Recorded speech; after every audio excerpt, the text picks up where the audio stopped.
Hello అండి అందరికీ. ఈరోజు మా ఇంటి దగ్గర ఒక చిన్న పక్షి గూడు పెట్టింది, మీకు చూపిస్తాను చూడండి. ఇందులో ఫస్ట్ 2 గుడ్డులు ఉండాలి. రెండిట్లో ఒకటైతే కింద పడిపోయింది, పగిలిపోయిందనమాట. మేము చూసాము, అయ్యో అనుకుని ఇంకా సరే అనుకుంటే తర్వాత అందులో ఇంకొక గుడ్డు కూడా చూసామన్నమాట. సరే ఉంది అది గుడ్డు, అది పెట్టి కూడా చాలా రోజులు అవుతుంది. ఇంక ఈ రోజైతే గమనించాను నేను, అందులో ఒక చిన్న పక్షి వచ్చిందనమాట ఆ గుడ్డులోంచి. ఇంకా నేను ఆ గుడ్డు చూడడానికి, అంటే ఆ పక్షిని చూడడానికి వెళ్ళాను.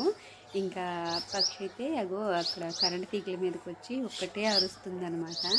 నిజంగా పిల్లల్ని తల్లి కంటే ఎక్కువగా ఎవరు కాపాడలేరు కదండి.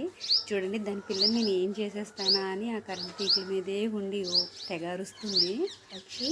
దానికి తోడు ఇంకో పక్షిని కూడా తీసుకొచ్చిందనమాట. ఇంకా మీరు అయితే వీడియో చూస్తే నేను మ్యూట్లో పెట్టలేదండి, ఎందుకంటే ఆ పక్షి అరుపులు మీరు కూడా వింటారని చెప్పి మ్యూట్లో పెట్టకుండా ఒరిజినల్ వీడియో అంతే పెట్టేశాను. వీడియో నచ్చితే సబ్స్క్రైబ్.